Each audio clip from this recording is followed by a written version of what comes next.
There is something deeply unsettling about the idea that even monsters get lonely. Not the kind of lonely that fades after a good meal or a long night's sleep. Not the kind that disappears when you're surrounded by family, surrounded by noise, surrounded by people who love you. No, this is the hollow, aching, permanent kind of lonely that settles somewhere in the chest and just sits there. Heavy, quiet, unmoving. The kind that whispers to you at 3 a.m. when the castle is dark and silent and everyone else is dreaming. The kind that reminds you, no matter how full your life appears to be from the outside, that something essential is missing. Now imagine feeling that way for 500 years. 500 years. That is not a dramatic exaggeration. That is not artistic license for the sake of emotional effect. That is the actual, literal reality of Count Dracula, the most iconic monster in the history of human imagination, as he exists in the world of Hotel Transylvania. He has lived with this hollow, pressing absence for half a millennium. He watched his wife disappear. He raised a daughter alone. He built a sanctuary, a home, a whole empire of love and belonging and warmth for the creatures the human world refused to accept. And in doing all of that, in pouring every ounce of himself into everyone around him, he somehow forgot to save anything for himself. And that, right there in that impossibly specific emotional reality, is where Hotel Transylvania 3, Summer Vacation begins its story. Not with a monster attack, not with a villain speech, not with an action sequence, with loneliness, with the quiet devastation of a man, a monster, a father, a king, who has everything and somehow still has nothing. Released in the summer of 2018 by Sony Pictures Animation, directed by Genndy Tartakovsky, the same brilliant, visually inventive mind who brought us the first 2 films, Hotel Transylvania 3 arrived with something genuinely surprising attached to it. Not just box office momentum, though it absolutely had that, having entered a franchise that had already earned well over $1 billion globally across 2 films. No. What was surprising was the emotional ambition quietly hiding inside what most people assumed was going to be a fun, breezy, monster-themed summer comedy for kids. Because this film does something that the trailers barely hinted at. It takes its most beloved character, its irreplaceable anchor, the father figure that the entire franchise is built around, and it cracks him open. It peels back the layers of Dracula's legendary composure, all that confident, cape-swirling, overprotective vampire energy, and it reveals the human heart underneath. And not just any heart, a heart that has been waiting, a heart that has been patient beyond all reasonable expectation, a heart that is finally, terrifyingly, dangerously ready to feel something again. And then, because this is a Genndy Tartakovsky film and nothing is ever as simple as it appears, the film attaches that vulnerable heart to a woman who might literally be the worst possible person in the known universe for it to attach itself to. But we are getting ahead of ourselves, because before we can understand what Dracula loses, we have to understand what he is protecting. Before we can feel the weight of what he risks, we have to understand the world he has built. And before any of that, we need to go back to the beginning, back to the moment, captured in the film's breathtaking prologue, that explains everything. The year is 1897, long before the hotel, long before Mavis, long before the carefully constructed walls and rules and safe zones that define Dracula's life in the modern era. The world is dark and dangerous, and the hatred between humans and monsters is not yet the background noise it has become. It is immediate, visceral, and terrifyingly real. We meet young Dracula not as a brooding patriarch, but as something far more interesting. We meet him as a man in love, exuberantly, ridiculously, almost embarrassingly in love. He is trying to impress a woman. He is crafting the perfect romantic ambience. He is preparing every detail of what he clearly hopes will be a memorable, magical evening. The animation here is lush and detailed and warm in a way that feels almost nostalgic, like watching a fairy tale painted in deep jewel tones and flickering candlelight. And then the humans come. They always come. What follows is not played entirely for laughs, though there are comedic elements, as there always are in this franchise. But underneath the animation's exuberant chaos and the physical comedy of Dracula scrambling desperately to protect the woman he loves, there is something genuinely heartbreaking happening, because she doesn't make it. The love story that was just beginning ends before it can really start. And what we see on Dracula's face in the aftermath, that specific combination of grief and disbelief and a pain so enormous it seems to hollow him out from the inside, is not something you typically see in animated family films. Tartakovsky holds on that moment just long enough for it to register. Just long enough for the audience to understand that what we are watching is not set up for a joke. This is the wound. This is the thing that everything else in Dracula's life has been built around and built on top of and, in certain ways, built to avoid feeling again. Then the story jumps forward. Centuries pass in what feels like a single exhaled breath. The hotel exists. The monster sanctuary is established. And Dracula, magnificent, theatrical, deeply loving, genuinely funny Dracula, is there in all his modern-era glory. Voiced with extraordinary warmth and comic timing by Adam Sandler, who has somehow managed, across 3 films now, to make a 500-year-old vampire feel like someone you know. Like someone's dad. Your dad, maybe. The one who is overprotective and dramatic and makes everything slightly awkward with his intense love and his inability to be casual about anything. The modern-day Dracula we meet at the film's opening is a man running on fumes that he refuses to acknowledge are fumes. He is managing the hotel with his usual obsessive precision. He is monitoring his daughter Mavis, played with lovely warmth by Selena Gomez, and his human son-in-law Jonathan, played with boundless chaotic energy by Andy Samberg. He is grandparenting little Dennis, half vampire, half human, completely irresistible, with a ferocity that borders on hilarious. He is being Dracula, fully, completely, with his whole chest, and he is exhausted, not physically. Vampires do not get physically exhausted in the traditional sense. This is something deeper, something the film communicates not through dialogue, not yet, but through the tiny, almost imperceptible moments between the big ones. The way his eyes drift sometimes when no one is looking. The way he glances at old photographs. The way he occasionally pauses in the middle of a perfectly good moment, surrounded by everything he loves, and seems almost absent, somewhere else. Somewhere back in 1897, maybe. Mavis sees it, because Mavis is her father's daughter, impossibly observant, emotionally intuitive, constitutionally incapable of leaving well enough alone. She notices the way her father moves through the hotel with a kind of mechanical happiness, performing joy rather than experiencing it. And she does what children do when they sense a parent is struggling. She tries to fix it. She tries to arrange something. She tries to give him a gift he does not yet know he wants. What she comes up with is a cruise. Now here is where the film's premise snaps into focus with the kind of elegant narrative economy that Tartakovsky does better than almost anyone working in animation. The idea of a monster-friendly cruise vacation is inherently funny. The visual comedy potential alone is enormous. But it is also, on a deeper level, exactly what the story needs to happen. Because the hotel is Dracula's comfort zone. The hotel is his control zone. Everything at the hotel has been arranged, curated, and managed according to Dracula's specific vision of safety and order.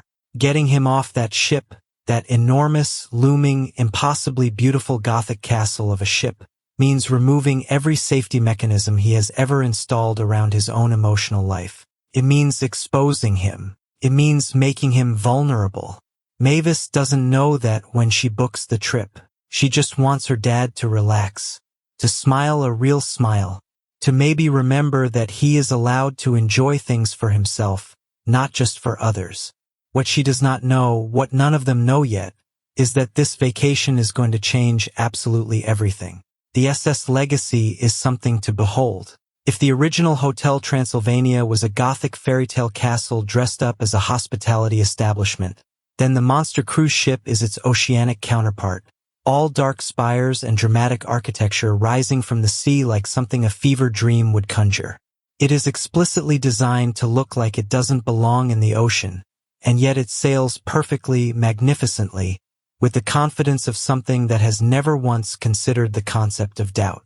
Much like Dracula himself in better days, the monster gang is assembled with the kind of loving attention that fans of the franchise have come to expect and adore. Frank and Eunice, the Frankenstein couple, eternally bickering, eternally devoted, one of the quietly great comedic relationships in animated film history. Wayne and Wanda the werewolves, drowning in their impossibly large pack of children, surviving their family vacation through a combination of exhausted love and low expectations.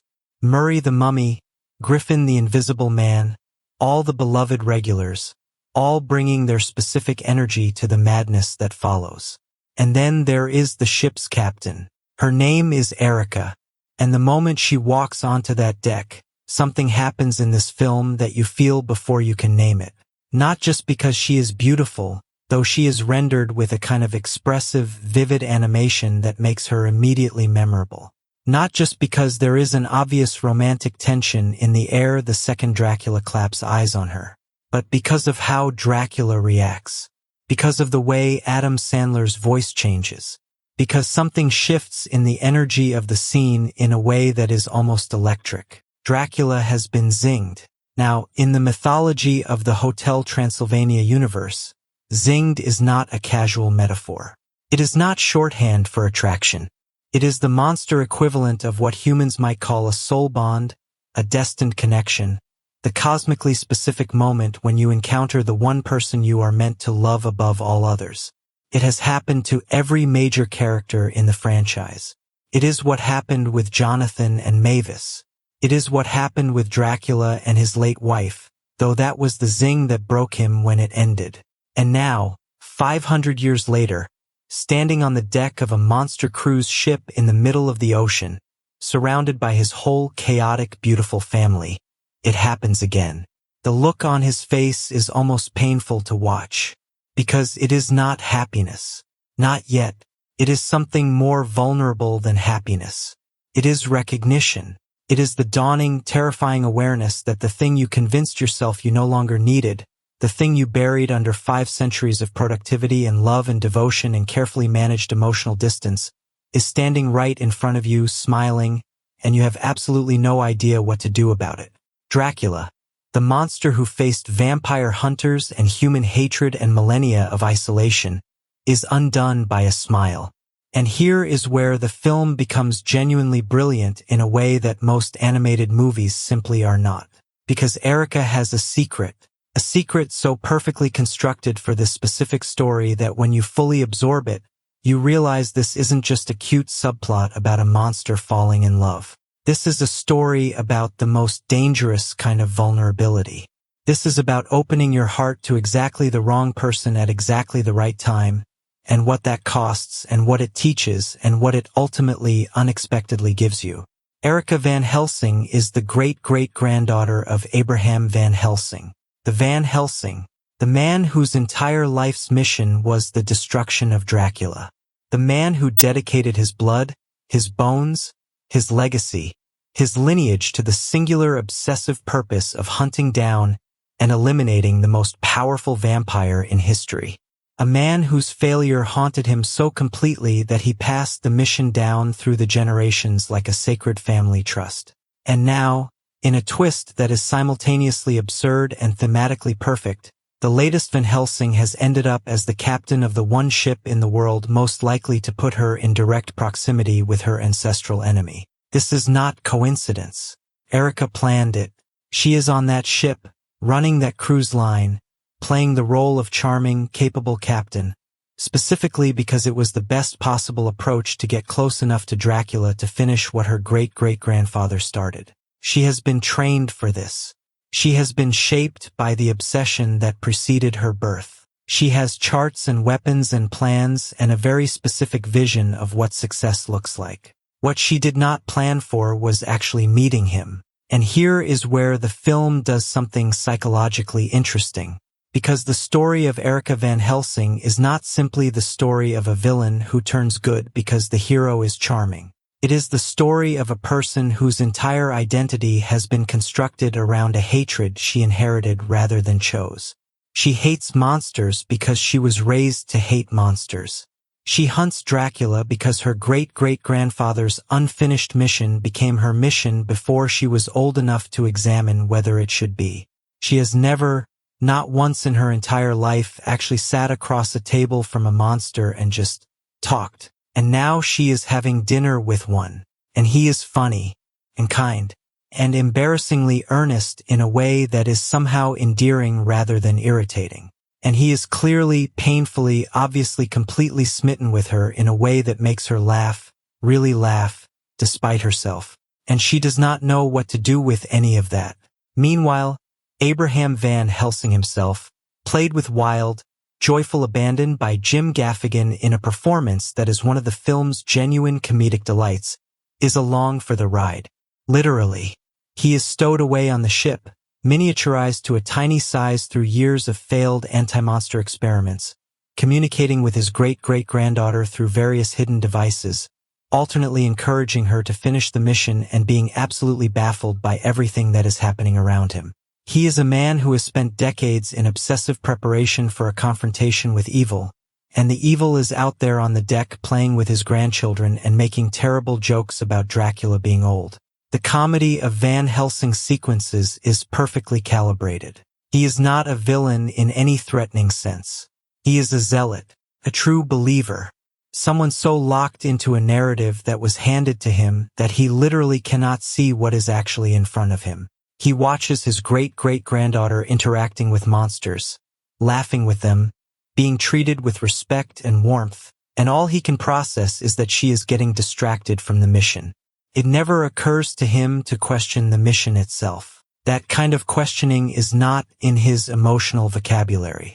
It falls to Erica to do that questioning, and she does it slowly, reluctantly, with the specific interior resistance of someone realizing that the scaffolding their entire worldview is built on might be structurally unsound. But while that slow interior reckoning is building in Erica, the cruise itself is delivering its own particular brand of chaos. The various monster vacation sequences that populate the film's middle act are where Tartakovsky's genius for physical comedy and visual invention get to run completely free. There is a certain specific joy in watching the director, who cut his teeth on Dexter's Laboratory and Samurai Jack, who understands at a bone-deep level how animation can make the impossible feel weightless and hilarious, apply that sensibility to monster tourism. Every environment the group enters becomes a canvas for sight gags and character-specific comedy that builds on everything the audience already loves about these characters. The Bermuda Triangle sequence is a highlight. There is something deeply funny about treating one of history's most mysterious locations as a kind of supernatural tourist trap, a place where the things that make it horrifying for humans make it a thrill for monsters. The way the monsters react to the strange physics and dimensional weirdness of the triangle, with joy, with recognition, with the specific pleasure of being in a place that is exactly strange enough to feel like home, is genuinely charming.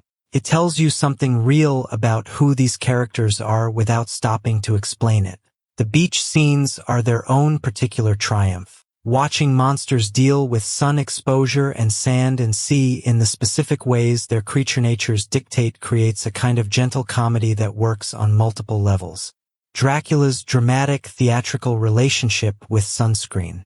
The werewolves essentially just becoming a different kind of chaotic blur in water. Murray unraveling in the humidity, his bandages doing things bandages were never meant to do. There is a texture to the monster vacation comedy that rewards attention. But underneath all of it, the film keeps returning to Dracula and Erica, keeps following the thread of something developing between them that neither of them has words for yet, keeps building the tension of a relationship that should be impossible and is somehow, against all logic and history and cosmically bad timing, starting to feel inevitable. The date sequence is the film's emotional centerpiece, and it earns every second of the attention it demands. Erica has laid a trap, a genuine, carefully constructed, Van Helsing quality trap designed to lure Dracula into a dangerous situation and eliminate him while he is off guard. She has researched his weaknesses. She has prepared the environment. She has, as her great-great-grandfather would say, done her homework. What she has not prepared for is the way Dracula, completely oblivious to the trap, treats the evening as the most genuinely magical experience he has had in centuries. He is not performing romance. He is not strategically charming. He is just there. Fully, completely, embarrassingly there. Telling stories. Asking questions. Actually listening to the answers. Laughing at things because they are funny, not because he is trying to seem charming. Dracula on this date is not the polished theatrical count we are accustomed to. He is something rawer and more real. He is a man who has forgotten how to be seen by someone and is, in the process of being seen by exactly the wrong person, remembering why it mattered. Every trap Erica sets fails, not because Dracula is clever enough to avoid them. He doesn't even notice them, but because his obliviousness, his genuine uncalculated goodness in this specific moment, keeps inadvertently neutralizing everything she has prepared. There is a comedic genius to this sequence that also functions as a profound metaphor. All of Erica's weapons, her training, her strategy, her inherited mission, all of it becomes useless in the face of someone who is just being real with her, who is not playing a game, who has nothing to defend against because he has no idea there is anything to defend against. And slowly, almost imperceptibly at first, something shifts in Erica's expression. The mission focus softens. The tactical awareness dims. She finds herself responding naturally, spontaneously, as a person rather than a hunter. She laughs. She shares something true about herself. She lets him see her, just briefly, without the armor of the Van Helsing legacy wrapped around her like a second skin.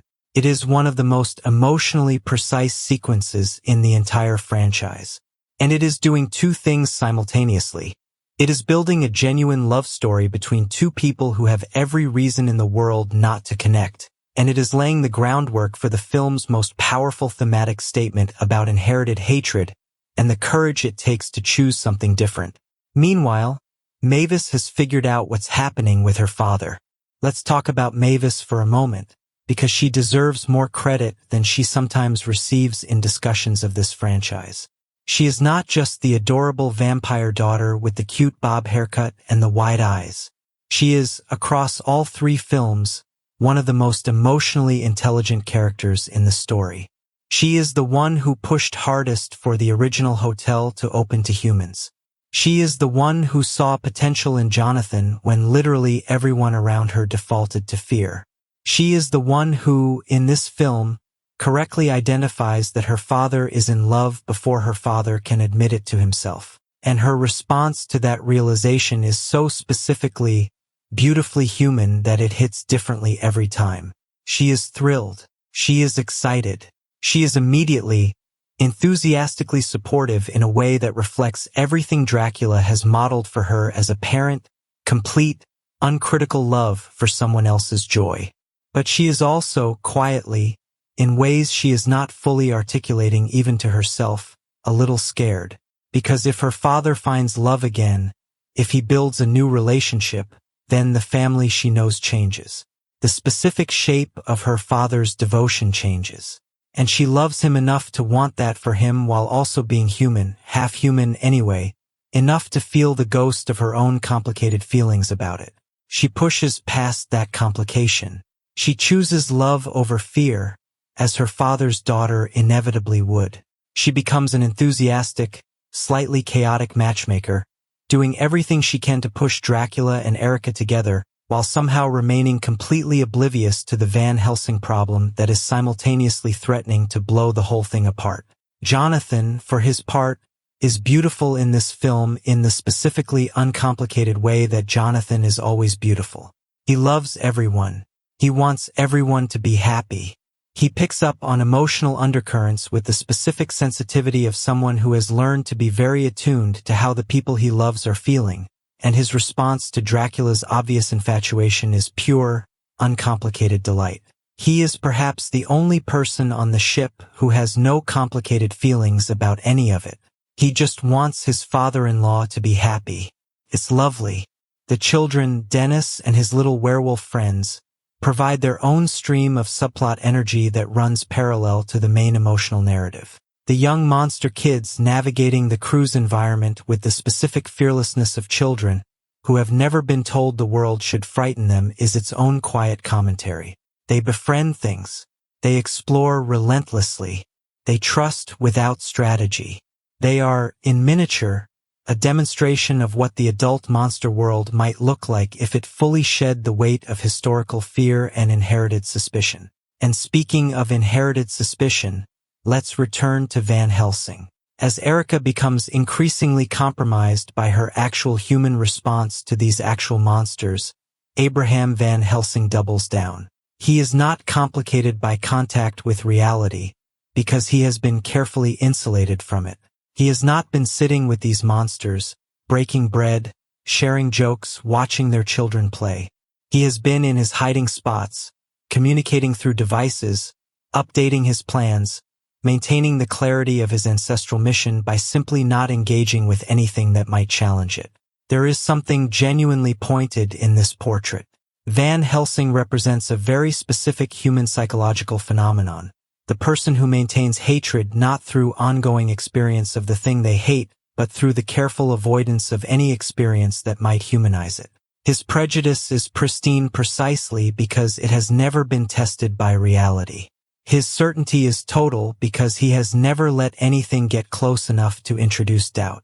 This makes him the film's actual villain, in a very specific and interesting sense. Not because he is evil, not because he is malicious in any conventional sense, but because he is the embodiment of what happens when inherited fear and inherited hatred go completely unexamined. He is what obsession looks like after it has consumed 3 or 4 generations. He is the end result of a family that chose a narrative over reality and passed it down until the narrative became more real than anything outside it. Erica is the only one who can break that cycle, and she knows it, and it terrifies her. Now the film is building to its climax, and Tartakovsky assembles the pieces with the confident control of someone who knows exactly where he is going and is taking his time getting there because the journey is the point. The discovery that Erica is a Van Helsing, the moment when this information surfaces for Dracula and the other monsters, is handled with a kind of emotional intelligence that the setup fully earns.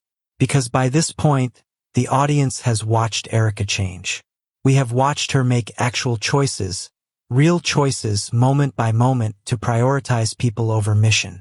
We have watched her save lives that she was supposedly there to take. We have watched her laugh when she didn't have to, connect when it would have been easier not to, choose honesty in small invisible ways that added up to something large and visible. So when the truth comes out, as truth always does, always must, particularly in stories about people who have been hiding fundamental things about themselves, the audience is not in the position of wondering who Erica really is. We know who she really is.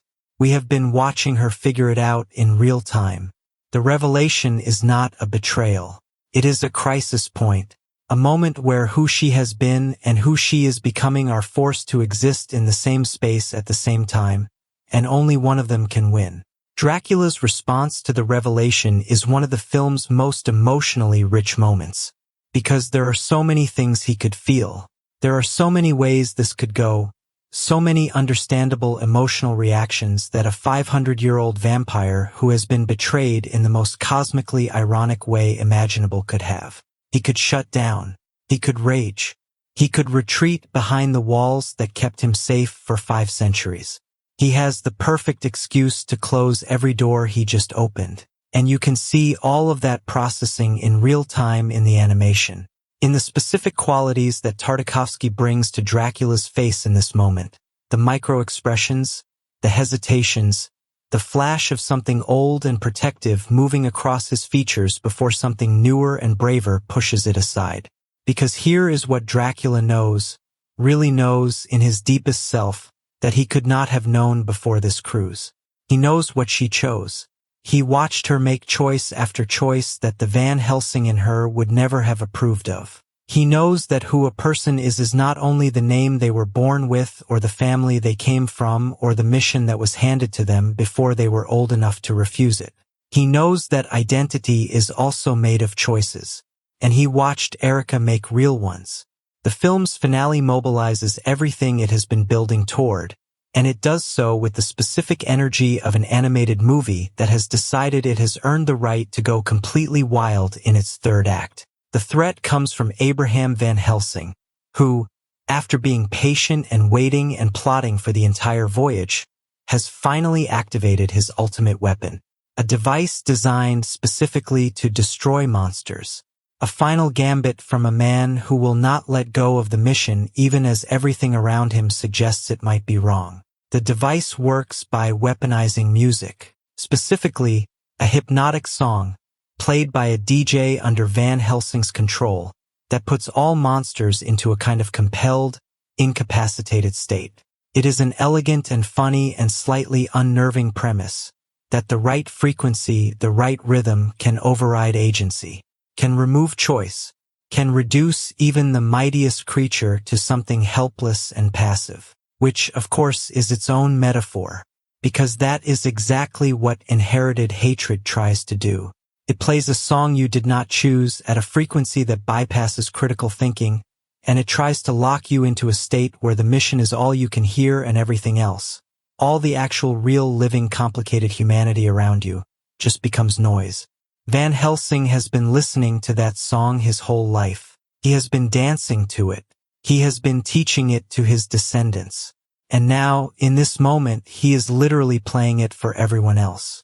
The battle to stop the device is physical and funny and visually inventive in the ways Tartakovsky's action sequences always are.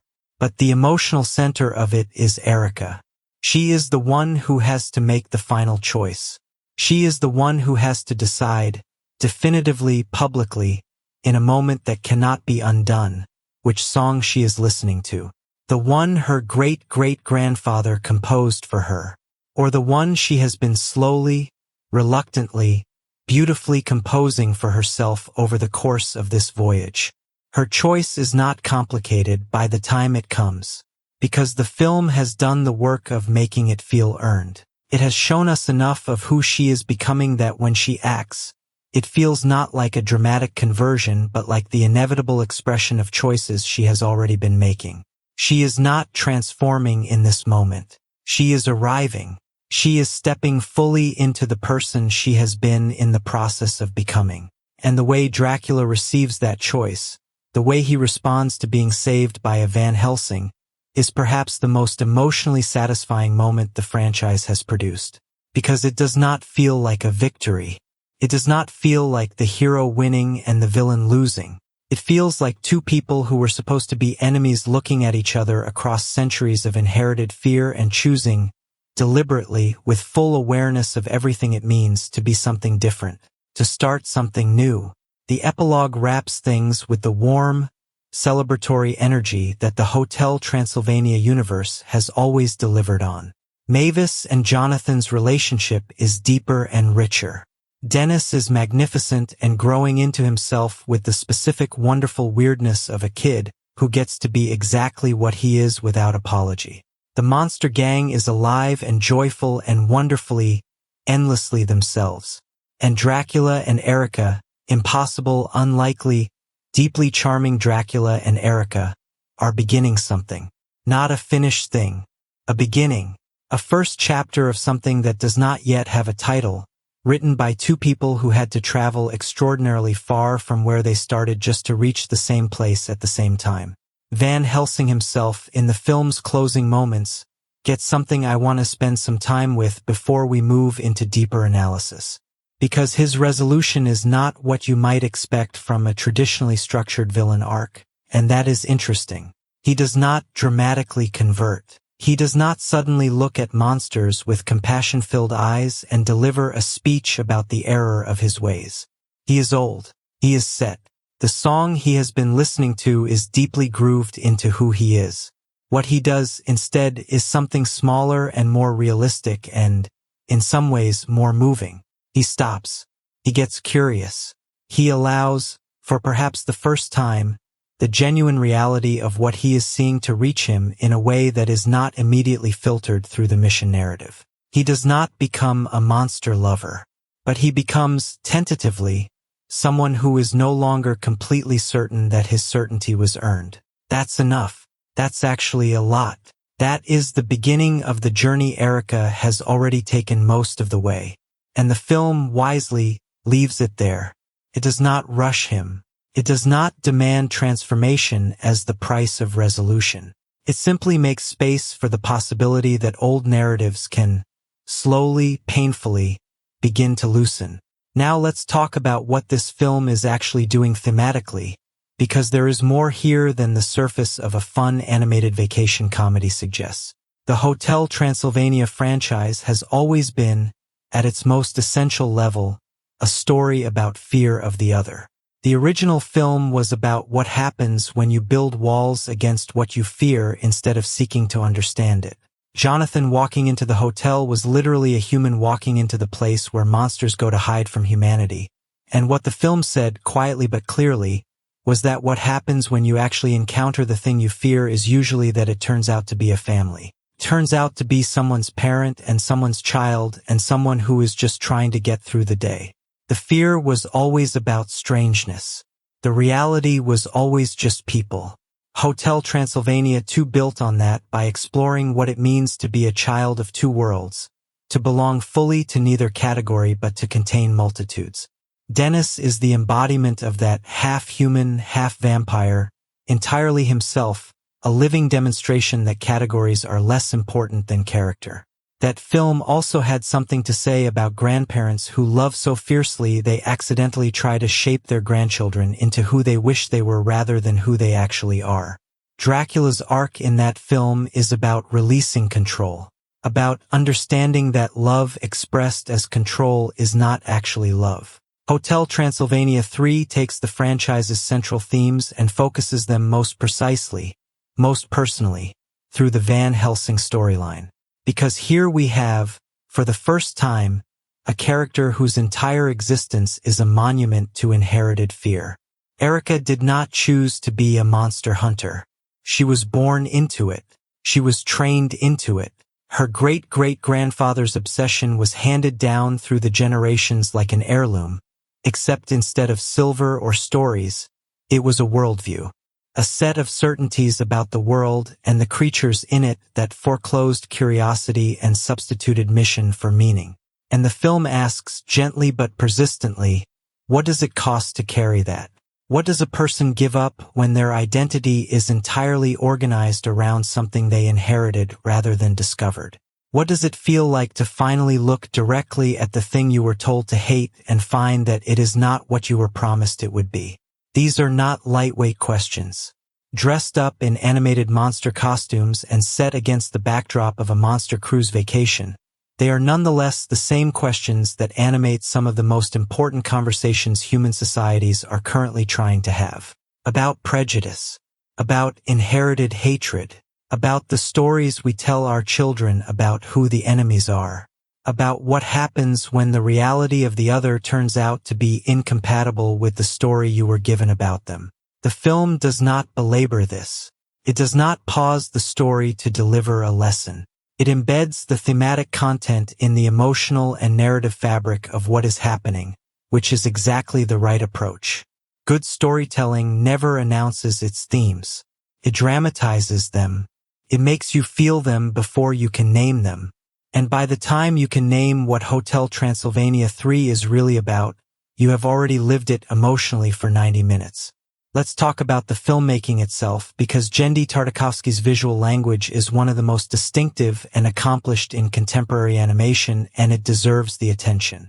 There is a specific quality to Tartakovsky's work, traceable from Dexter's Laboratory through Samurai Jack through the Hotel Transylvania films, that distinguishes it from the house styles of the major animation studios. It is simultaneously more stylized and more emotionally precise.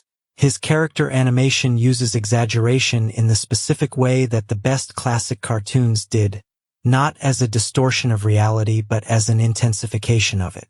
When Dracula is excited, his entire body communicates that excitement in ways that no realistic human figure could. When Erica is conflicted, you can see it in the way she holds her hands, in the specific angle of her head, in the quality of her stillness. The physicality of the characters is doing constant emotional storytelling. The color design of Hotel Transylvania 3 is worth its own extended conversation. The film has a visual warmth that surprised me on first viewing. This is not the dark, gothic, dramatically shadowed palette you might associate with monster stories. It is vivid and saturated and frankly gorgeous, using color not just aesthetically but emotionally. The deep, jewel-toned warmth of the prologue scenes, set in 1897, communicates something specific about the world that Dracula lost. The bright, sunlit, oceanic blues and greens of the cruise setting communicate something specific about the world he is entering, open, boundless, lit in ways the castle never was. And the visual contrast between those two worlds is doing thematic work. The music throughout the film is doing a great deal of heavy lifting, and I want to single out the DJ sequences in particular. Music is, in the Hotel Transylvania universe, consistently treated as a kind of emotional shorthand for connection and release. The original film's climactic musical sequence was not incidental to its themes. It was the themes, expressed through rhythm and movement. The way music functions as both weapon and healing in Hotel Transylvania 3 is one of the film's cleverest structural choices. Van Helsing's hypnotic weapon literally weaponizes music against monsters. But music, as used by the monster community throughout the film, is also consistently a vehicle for joy, connection, and the specific pleasure of being among your own kind. The film is not subtle about this polarity, but it does not need to be. In an animated film designed for a wide audience, clarity of thematic expression is a virtue, not a limitation. Adam Sandler's voice performance across the Hotel Transylvania franchise has been consistently underrated, and Hotel Transylvania 3 is his best work in the series. This is a complex role masked as a simple one. Sandler is asked to be funny and warm and vulnerable and theatrical and heartbroken and hopeful, often in the same scene, and the way he modulates Dracula's voice. The specific softening that happens when Dracula is genuinely moved versus when he is performing his theatrical vampire persona is genuinely impressive. There is a real distinction in his performance between Dracula as he presents himself to the world and Dracula as he actually is, and that distinction is present in every scene. Kathryn Hahn's Erica is a revelation.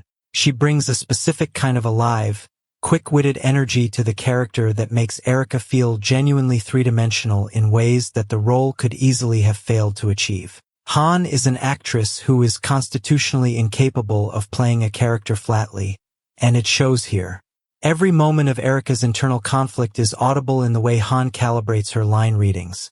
The specific way Erica laughs when she doesn't mean to, the hesitations that appear before the moments when she chooses against her training, the warmth that breaks through the mission focus when she is not monitoring herself carefully enough. It is a genuinely lovely performance in a franchise that has always attracted committed voice talent but rarely used it this well. Jim Gaffigan as Abraham Van Helsing is a piece of inspired casting that pays off enormously. Gaffigan's specific comedic persona, the slightly exasperated, mildly put-upon everyman energy that defines so much of his stand-up, translates perfectly to a character who is a small, shrunken, miniaturized obsessive with a grudge that predates most modern countries. He makes Van Helsing funny without ever defanging his function as a genuine obstacle. The comedy of Van Helsing is never at the expense of understanding what he represents. It is in the best tradition of character-driven comedy specific to who he is. Selena Gomez brings a lovely emotional maturity to Mavis that has grown across the films. This is a character who began as the wide-eyed daughter sheltered from the world by a devoted but overprotective parent, and in 3 films she has become a mother herself, a partner, someone with her own established perspective on how love should look. Her excitement for her father, her uncomplicated joy at the thought of him finding happiness, feels genuine because Gomez plays it genuinely. She does not play the complexity of Mavis's feelings as a conflict. She plays the love as larger than the complexity, which is exactly right for this character in this moment. Andy Samberg's Jonathan continues to be one of animated cinema's most lovable chaos agents, and the film uses him well in its middle section to provide a counterweight of uncomplicated enthusiasm to all the plot thickening that is happening around the Dracula/Erica dynamic. Jonathan does not need to be psychologically complex in this film. He needs to be a reliable source of joy and genuine goodness, and Samberg delivers that with the easy charm that has always made the character work. Now let's talk about what the film does well and what it does not do as well, because honest criticism requires holding both. What it does exceptionally well, it earns its emotional stakes. The film invests enough in Dracula's loneliness at the beginning, and in the specific quality of the connection he develops with Erica in the middle, that the climax and resolution actually feel like they matter. This is not given in animated films, particularly franchise sequels where the pressure to deliver on every front simultaneously, comedy, action, emotion, spectacle, can result in emotional beats that feel rushed or unearned. Hotel Transylvania 3 takes its time. It knows what it is doing. It trusts the audience to stay with slower, quieter moments because it has been building toward them carefully. What it does exceptionally well, Part 2. The visual inventiveness of the vacation sequences. Tartakovsky is simply one of the best directors working in animation at communicating character through physical comedy, and the monster vacation setting gives him an extraordinary playground. The best sequences here, the Bermuda Triangle, the beach scenes, the ship's various monster-friendly amenities, are genuinely hilarious and visually beautiful simultaneously, which is harder to achieve than it looks. What it does exceptionally well, Part 3, the Van Helsing concept. Using the franchise's most famous external antagonist as a structural device for exploring inherited hatred and prejudice is inspired. It gives the film thematic weight that lifts it above standard animated sequel territory without requiring the audience to do homework. Where the film is less successful, the secondary character storylines in the middle section occasionally lose momentum. The werewolf family sequences, while charming and funny in isolation, do not connect as meaningfully to the central themes as they might. The film sometimes feels like it is running 2 or 3 different movies simultaneously: the Dracula love story, the Van Helsing thriller subplot, the monster vacation comedy, the family relationship dynamics, and not every one of these narratives gets the attention it deserves. The Mavis emotional arc, in particular, feels slightly underwritten given how important her perspective could have been. Where the film is less successful, Part 2, the resolution of Van Helsing's arc, while realistic and thematically appropriate in its refusal to demand a dramatic conversion, does feel a little unresolved from a narrative standpoint. The film spends substantial time building him as an obstacle and gives relatively little time to exploring the first cracks in his worldview. His miniaturized physical state is played largely for comedy, which is fine, but it also prevents him from having the kind of direct confrontation with the monsters he has spent his life hunting that might have given his arc more resonance. These are not major flaws. They are the kinds of imperfections that come with the specific challenges of the franchise sequel format, where you are serving multiple masters simultaneously and some things inevitably get less than their ideal share of attention. They do not prevent Hotel Transylvania 3 from being a deeply satisfying, emotionally generous, visually extraordinary piece of animated storytelling. The film's box office performance reflected its quality. Released July 13, 2018, Hotel Transylvania 3 opened to approximately $44 million domestically and went on to earn over $167 million in the United States and over $528 million globally. It became the highest-grossing film in the franchise up to that point, confirming that Tartakovsky and Sandler had built something that the audience genuinely loved and was willing to return to. Critical reception was warm if not rapturous, with most reviewers acknowledging that the film outpaced its predecessors in emotional depth, while noting that it remained firmly within the pleasures and limitations of its genre. But box office and critical reception are, ultimately, the statistics of a film's life. They do not tell you what the film feels like when you are inside it. They do not capture what it is like to watch a 500-year-old vampire discover, in the middle of a monster cruise vacation, that the zing he thought would never come again has arrived in the most impossible package imaginable. They do not capture the specific, quiet emotion of watching a young woman raised on inherited hatred slowly, cautiously, bravely choose something different. They do not capture what it feels like, in the film's final scenes, to watch Dracula dance. Not perform. Not theatrically gesture his way through the motions of joy. Actually dance. With the unself-conscious, released, fully present delight of someone who has stopped monitoring how they look and started actually feeling what they feel. Moving through the world without walls. Moving through the world without the heavy, patient management of a loneliness he had decided was just the permanent condition of his existence. That is what this film gives you ultimately. That specific visual moment. That specific image of a monster who has been carrying grief for 500 years, finally setting some of it down. It is improbably, movingly, genuinely, beautifully enough. There is a conversation that animated films for family audiences have always been trying to have about the emotional realities of adult life, grief, loneliness, the courage required to be vulnerable, the specific terror of opening your heart after it has been broken in ways that do not fully heal. The best of these films, and Hotel Transylvania 3 at its best, earns its place in this conversation. Manage to have that conversation in a way that lands for children and adults simultaneously, for completely different reasons through completely different emotional entry points. Children watching this film see a fun vampire dad on a monster cruise.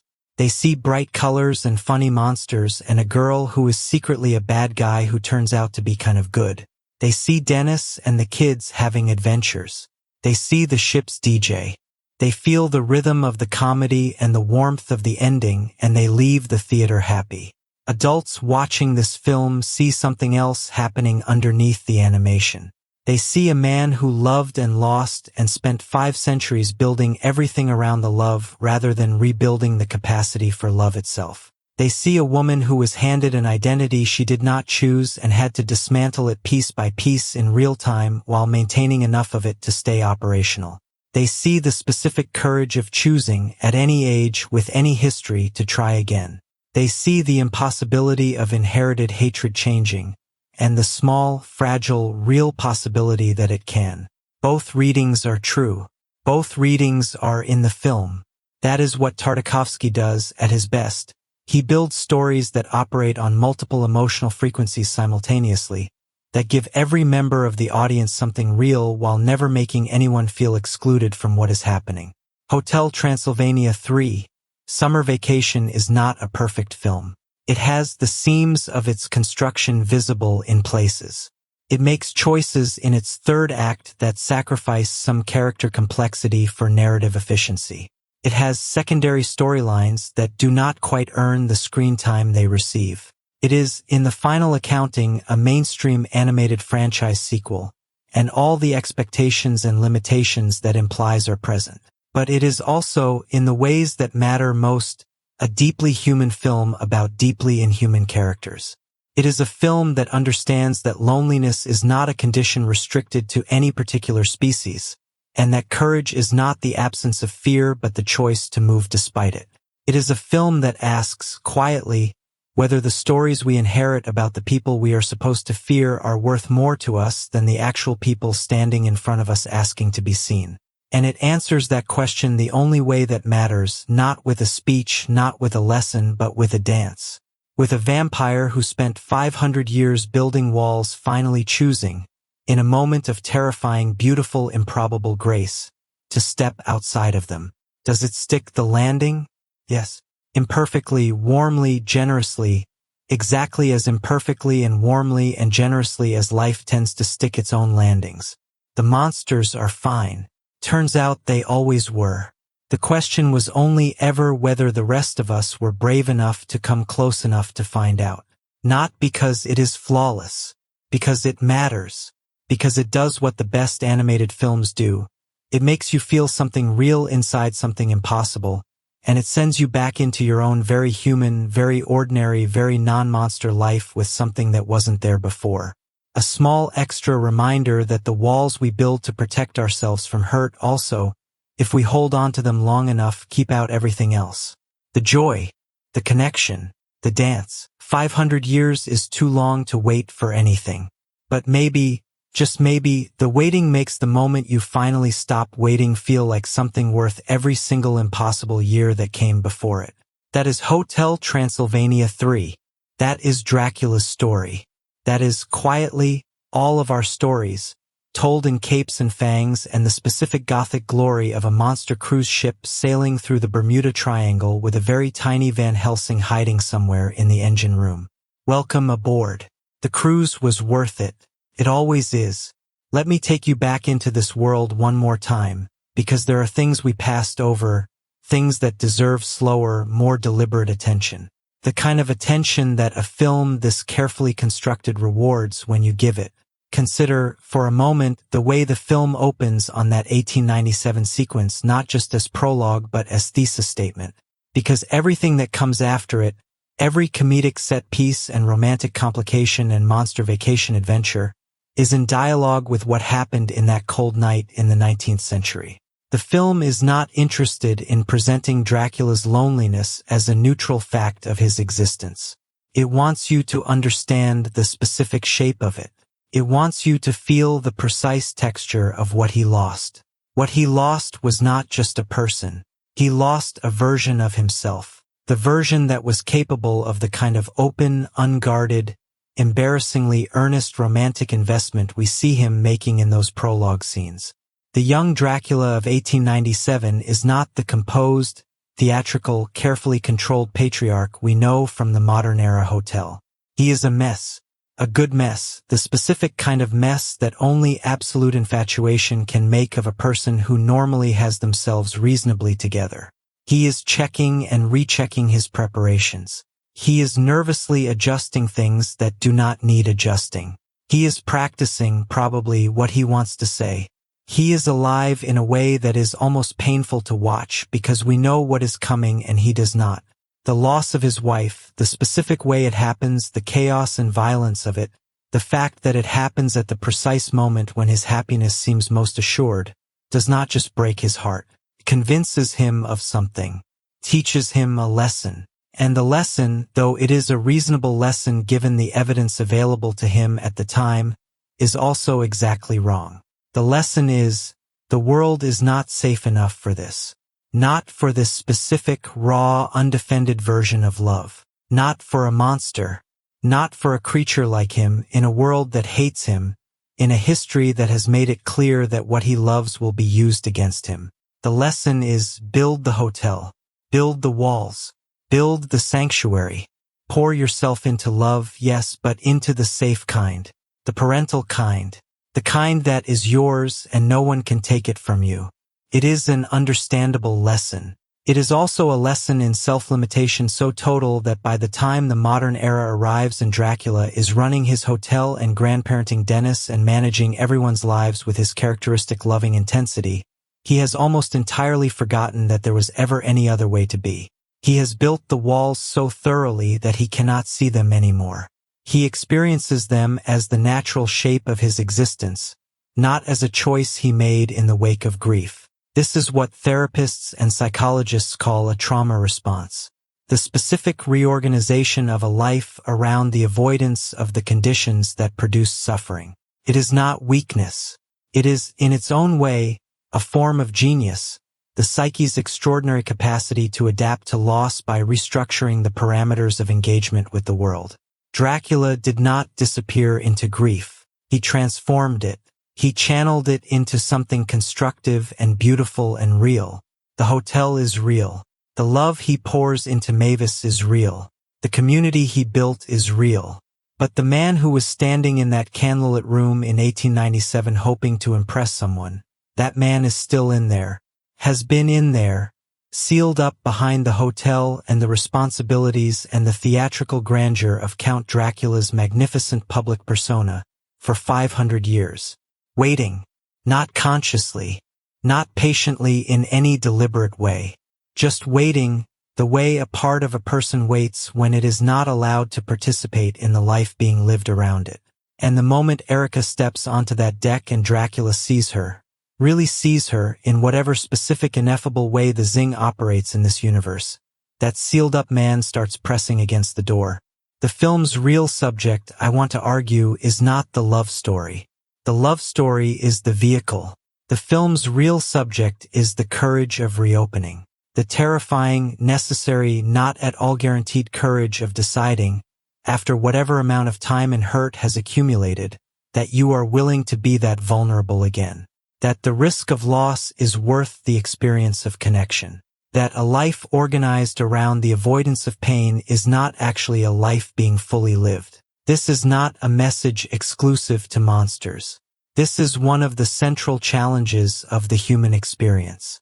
Everyone who has ever loved significantly and lost that love faces some version of the question Dracula faces on that cruise ship. Some people answer it by closing, by building the equivalent of the hotel, safe, controlled, full of other people's needs that helpfully occupy all the space where your own longing might otherwise live. Some people answer it by staying open at tremendous cost, risking everything every time.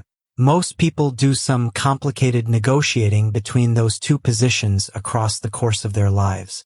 What Hotel Transylvania 3 is saying, through its monster, through its vampire patriarch with the theatrical cape and the terrible dad jokes and the 5-century-old wound, is this: the reopening is worth it. Even when, maybe especially when, the person you open to turns out to be complicated and imperfect and carrying their own inherited baggage that could, in the wrong configuration, be dangerous to you. Because it is not the perfection of the person you open to that heals you. It is the act of opening itself. Erica is not Dracula's reward for surviving 500 years of grief. She is his opportunity to demonstrate what he has learned from them. And this brings us back to Erica herself, because she deserves a more sustained examination than we have given her. The character of Erica Van Helsing is doing something genuinely unusual in the context of animated family films. She is, at the moment she first appears, a fully formed antagonist with clear motivation and clear competence. She is not an incompetent villain. She is not a villain who is obviously good underneath the villainy. She is someone who has been trained, who has prepared, who has a plan, and who is executing that plan with real skill. The comedy of her failed attempts to harm Dracula during their date is not comedy at her expense. It is comedy at the expense of the gap between what she intends and what reality keeps producing. And that is a subtle but important distinction, because it preserves her dignity and her agency even as the plot is working against her schemes. Erica is not failing because she is bad at being a Van Helsing. She is failing because the situation she is in is incompatible with the mission in a way that her preparation could not have anticipated. You cannot train for the zing. You cannot prepare for the specific experience of being seen clearly and warmly by someone you were supposed to see only as an enemy. The scene where Erica is helping Dracula during one of the vacation sequences and he thanks her with a sincerity and warmth that is clearly unperformative. That is a turning point. Not because it is dramatic, because it is small, because it is exactly the kind of moment that quietly rewrites someone's understanding of a situation without either party fully noticing it is happening. Dracula is not trying to change her mind. He is not running a charm offensive. He is just grateful, genuinely and simply, in the way that people who have no ulterior motive are grateful. And something about the quality of that simple gratitude breaks through in a way that all her training has not equipped her to manage.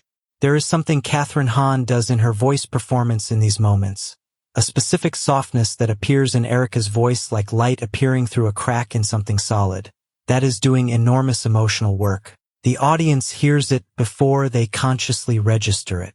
It tells us that what is happening inside Erica is real, not strategic. It tells us that this is not a character performing change. This is a character experiencing it, genuinely, with all the disorientation and confusion that real change involves. Because real change, the internal kind, the kind that happens in the deep structures of a person's understanding of the world, is not comfortable. It is not a clean narrative arc. It is messy and resistant and oscillating. You move toward the new thing and then you pull back toward the familiar, and then you move forward again and back again and forward until one day you look up and you are just further forward than you have ever been, and the familiar is further behind than it has been since you can remember, and you are not entirely sure when you cross the line from one territory to the other. That is Erica's arc in this film. And it is communicated not through speeches or dramatic confrontations but through the accumulation of small moments, small choices, small responses to small situations that add up, over 90 minutes, to something that feels like a life beginning to turn itself in a new direction. Her relationship with Dracula's family, particularly her relationship with Mavis, which the film does not develop as fully as it might but which has genuine warmth in the scenes they share, is a second front in her internal transformation. Because Mavis is someone whose entire existence disproves something Erica was raised to believe. Mavis is a monster who is also, unambiguously, a good person, a loving mother, a devoted partner, a generous friend, a daughter whose relationship with her father is one of the most genuinely sweet things in the film. Every interaction Erica has with Mavis is another piece of evidence against the case she has been building her life around. And Erica cannot avoid it, cannot not see it, cannot not be affected by it, because she is a real person with real perceptual faculties, not a cartoon villain who can simply tune out disconfirming evidence. She is someone who was given a story about the world and is now living inside a completely incompatible reality, and the cognitive dissonance of that gap is producing exactly what cognitive dissonance always produces: pressure. The pressure toward one of two possible resolutions. Either you reject the new reality and hold tighter to the old story, as Van Helsing does, or you begin, slowly, painfully, the work of revising the story to match the reality. Erica chooses the second option. Not all at once. Not with fanfare. In small increments, over the course of a vacation she did not expect to be educational, she begins the work of becoming someone whose understanding of the world is larger than the one she inherited. It is one of the most quietly radical things a family-oriented animated film has done in the past decade. Now let's think about the monster community on the cruise as a whole, because there is something worth examining in how the film portrays community itself. The Hotel Transylvania universe has always been interested in the idea of found family, the specifically powerful kind of belonging that is created not by blood or birth but by shared experience and mutual choice. The original hotel was built as a sanctuary, which is another word for a place where people choose to gather because the outside world does not have a place for them. Every monster at the hotel is someone who has, at some point in their history, been rejected or feared or hunted by the world outside. Their gathering at the hotel is not incidental. It is an act of community formation, of deciding together that belonging can be created even when it is not given. The cruise ship version of that community has a different energy, looser, more celebratory, tinged with the specific joy of vacation, which is the joy of being released from the ordinary demands of existence into a space where delight is the primary activity. But the underlying reality is the same. These monsters are together because together is where they choose to be.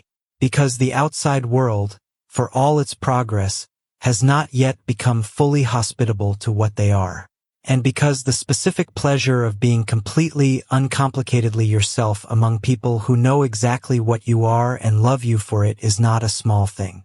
It is, arguably, the central human and monster need. What the cruise does is transport that community into a new context, which reveals new things about it. Away from the hotel, away from the familiar infrastructure of Dracula's carefully maintained world, the monsters are slightly different versions of themselves. More relaxed in some ways, more exposed in others. The werewolves are navigating their enormous pack in a new environment. Frank and Eunice are finding new things to bicker about and new things to adore about each other. Murray is discovering that his mummy wrappings are spectacularly, comedically inappropriate for tropical humidity. These observations are funny.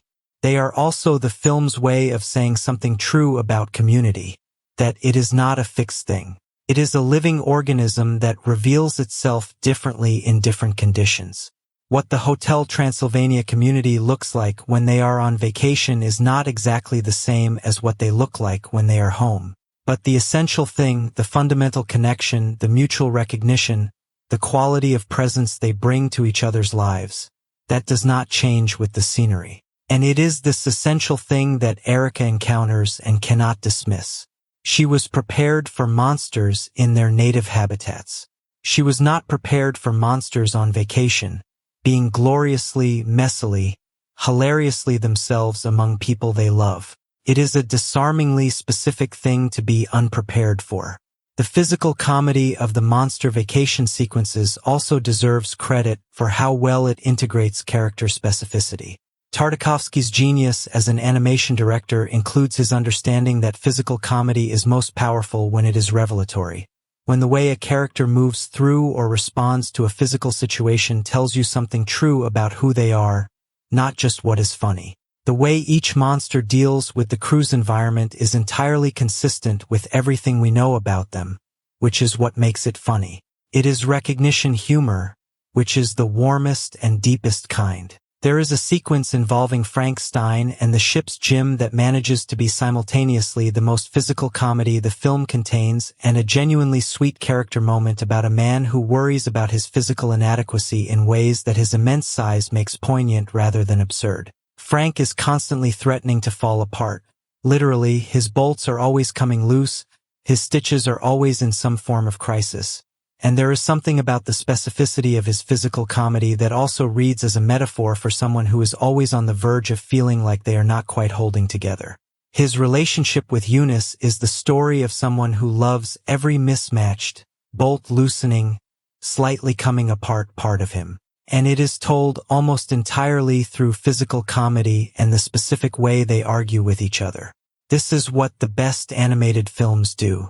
They build worlds in which character is communicated through everything, through posture and movement and physical response and the specific ways bodies occupy and react to space, so that by the time a character says something emotionally important, the audience has already been receiving the emotional information for an hour. The statement lands differently because of everything that preceded it. The ground was being prepared in every movement, every sight gag, every physical moment. Tartakovsky has been doing this since the very beginning of his career. His background in animated television, which demands extreme economy of expression because you cannot afford to redraw everything, gave him a facility with gestural shorthand that enriches everything he does. He can tell you more about a character in a single held pose than many directors can communicate in 10 minutes of dialogue. This economy of expression is what makes the big emotional moments of Hotel Transylvania 3 feel so disproportionately powerful. They are landing on an enormous amount of accumulated visual and emotional context. The film's climactic sequence, the battle against Van Helsing's hypnotic device, is the place where this accumulated context pays its most dramatic dividends. Because by the time we arrive at that sequence, we have spent 90 minutes understanding exactly what is at stake for every person in it. We know what Dracula has to lose. We know what Erica has to overcome. We know what the monster community means to the people who constitute it. We know what Van Helsing's obsession has cost everyone involved, including himself. The action itself is spectacular in the way that Tartakovsky action sequences are always spectacular, fluid, inventive, kinetically alive, with a sense of physical consequence that many animated films fail to achieve. But the spectacle is not the point. The spectacle is the container for the emotional content, which is, watch what people are willing to do for the things and people they love. Watch what Erica is willing to risk and sacrifice and choose when the moment of definitive decision arrives. Her physical confrontation with Van Helsing's plan is not just action choreography. It is the external expression of the internal transformation she has been undergoing. Every choice she makes in that sequence corresponds to a choice she has already made internally, already committed to in the private world of her own gradual change. The physical action is just making visible what has been true for a while. And Dracula's response, not just to being saved, but to understanding who saved him and why, is the emotional culmination of everything the film has been building, because it requires him to absorb two things simultaneously that are almost impossible to hold together. He is being saved by a Van Helsing, the literal hereditary enemy, the name attached to every threat and hunt and act of violence that the monster community has ever suffered from the human world. He is being saved by someone whose family made it their mission to destroy him. And this is where the film's thematic work pays its richest dividend, because Dracula does not experience this as a paradox. He experiences it as a confirmation, because he has watched Erica make choices, real ones one after another, that had nothing to do with her name and everything to do with who she actually is. Her name is Van Helsing. Her choices were something entirely different. And Dracula, who has spent 500 years building his identity and his community around the premise that identity is something you choose and build and maintain, not something you are simply assigned, recognizes what she has done. He honors it. The specific quality of his gratitude in that moment is not generic. It is not the gratitude of someone who was in danger and was helped. It is the gratitude of someone who watched another person choose differently than they were made to choose, and felt the specific, rare, extraordinary weight of that choice. It is a moment that rewards every emotional investment the film has asked of you. And it delivers on that reward not with a grand speech but with a look. A specific, wordless, entirely communicative moment between two people who understand, without needing to say it, exactly what has just happened and what it means. This is cinema. Animated cinema, family cinema, comedy cinema, monster cinema, but cinema at its most essential. Two people, one real moment, something true exchanged without words. After the battle, after the resolution, after Van Helsing is confronted with the undeniable reality of what his great-great-granddaughter has become and what the monsters actually are, the film takes a breath. A deliberate, earned, generous breath. And it uses that breath to do what the best endings do. It returns to where it started, transformed. The wedding sequence that closes the film is not, strictly speaking, a wedding in the traditional narrative sense. It is more of a celebration, a gathering of the community to acknowledge something new that has become part of it. Dracula and Erica, and everything they represent coming together.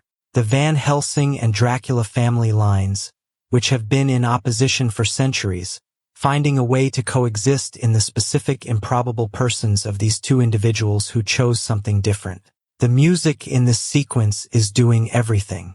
The film has been building toward a musical moment from the beginning, not just as entertainment but as thematic statement. Music in this universe is the language of joy, the language of monsters being fully themselves without apology. The language of the kind of release that comes when you stop managing yourself and just participate in the aliveness around you. Dracula dancing is the image the film has been working toward from its very first scene. The man standing in that 1897 room, hoping to impress someone with candlelight and careful preparation, is the same man who is finally on this ship in this moment, moving through the world without calculation, without strategy. Without the careful management of a person who has learned to protect himself from his own joy. He is just dancing. He is just in it. He is just, for the first time in 500 years, exactly where he is. That image, the vampire dancing, unguarded and present and alive in a way he has not been for centuries, is worth the entire runtime. It is worth everything the film asks of you. It is the ending that the opening promised, the completion of a 500-year circle, the moment when the man who was broken in 1897 steps forward into something that feels, against all probability, like a new beginning. Not without grief. You do not live 500 years with a loss like Dracula's and simply exchange it for joy. The grief is still there. It will probably always be there, in some form, in the specific way that great losses become part of the permanent architecture of who you are rather than wounds that fully close. But grief and joy are not, it turns out, mutually exclusive. You can carry both. You can hold the sadness of what was lost and the aliveness of what is present, and you do not have to choose between them. The heart, whatever kind of heart a vampire has, is large enough for both. This is perhaps the film's most sophisticated emotional claim, and it makes it not through dialogue but through the quality of Dracula's dancing. There is something in it that is not simply happy. It is complex in a way that happiness by itself is not. It is the specific emotion of someone who has traveled through something very difficult and arrived somewhere unexpected and good, and who is fully aware of both the journey and the arrival simultaneously. It is earned joy, seasoned joy, the kind that knows exactly what it cost. The children, Dennis and his friends, bring their own quality to the ending that is worth noting. They are dancing too, but without any of the complexity. For them, this is just wonderful. This is just the best. This is just a party where everything is bright and loud and everyone they love is happy. And that uncomplicated joy, placed alongside Dracula's more complicated version of the same emotion, creates a kind of emotional chord. The full range of what joy can be, from the simple to the seasoned, present in the same space. That is family. That is the specific emotional chord of family. Different generations, different histories, different relationships to happiness, all expressing the same essential thing in different registers simultaneously. The final moments of the film offer one last grace note in the form of Van Helsing, who has been watching everything that has transpired with the specific expression of a man having a very slow, very uncomfortable, very necessary realization. He has not transformed. He has not become a monster enthusiast, but there is something in his face, in the careful quality of Jim Gaffigan's voice in the final moments, that suggests a very small door somewhere inside him has opened a crack. Not enough for light to flood in, but enough for a single thin beam of it to find its way through. That crack is everything, because that crack is where change begins when it begins at all. Not in grand declarations, not in dramatic reversals. In a crack, in a moment of genuine uncertainty about a certainty you have held so long you forgot to keep checking whether it was still true. Van Helsing at the end of this film is uncertain. For perhaps the first time in his memory, he looks at his great-great-granddaughter, fully herself, fully choosing, fully alive in ways she was not when the voyage began, and he does not know what to do with what he sees. That not knowing is not failure. It is the beginning of something. Whether that something leads anywhere is a question the film wisely does not try to answer. The journey Van Helsing has ahead of him is longer than a movie. It may be longer than a life, but it has started. The crack is there. And that, in the economy of change as the film understands it, is worth noting. The film ends on water, the ship moving forward, the horizon ahead, the specific visual metaphor of continuing motion that closing shots on ocean voyages always carry, the sense that the story, though the film is ending, is still going somewhere, that the characters are still moving, that the world they inhabit is alive and continuing and not confined to the 90-odd minutes we have just spent inside it. This is the right ending, not a tide bow, not a completed circle that announces its own completion, a continuing motion, because these are characters whose lives extend beyond the film and the film knows it and respects it. Mavis and Jonathan's life continues. Dennis grows up. The monsters live and bicker and love and celebrate and occasionally fall apart and hold each other together. Van Helsing sits with his uncertainty.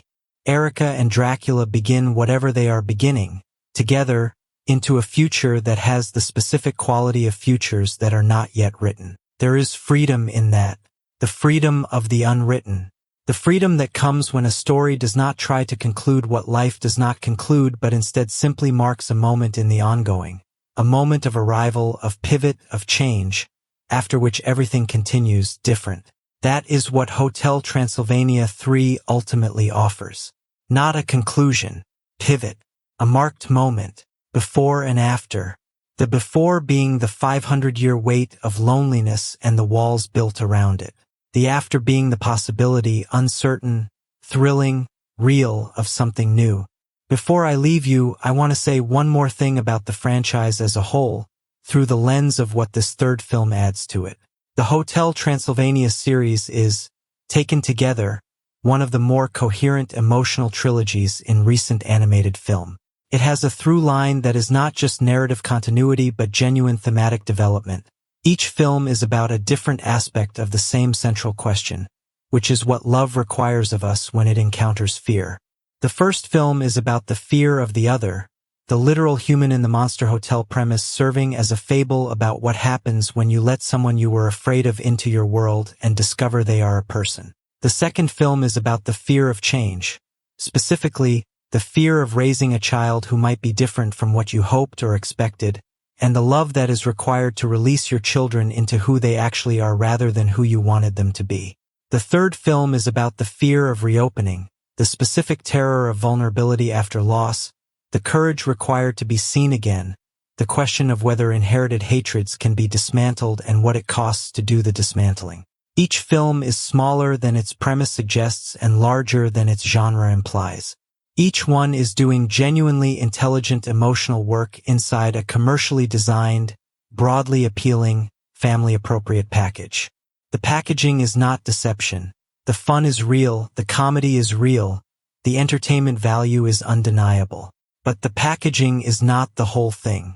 There is something underneath it that rewards engagement. Genndy Tartakovsky did something with this franchise that does not happen as often as it should.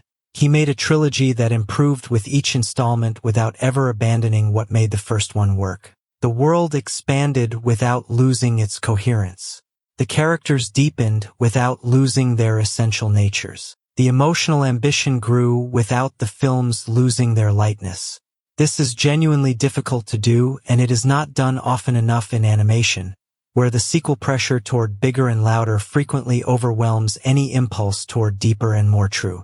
Hotel Transylvania 3 is the best of the three films. I say this without caveat or qualification. It is the film in which all the elements of the franchise come together most fully, in which the comedy and the emotion and the visual invention and the thematic content operate most harmoniously, in which the characters are given the most human moments inside their inhuman skins. It is the culmination of everything the previous two films were building toward. And it is, in the end, a film about a vampire learning to dance again, about a hunter learning to see, about a family choosing, in every small and large way they can, love over fear. Not a perfect film, a deeply human one, which, considering that not a single main character is actually human, is exactly the kind of miracle that cinema, when it is working, occasionally manages to pull off. Go watch it. Watch it with someone you love. Watch what a 500-year-old vampire can teach you about not waiting another 500 years to let yourself feel something. The ship is boarding. You do not want to miss this one.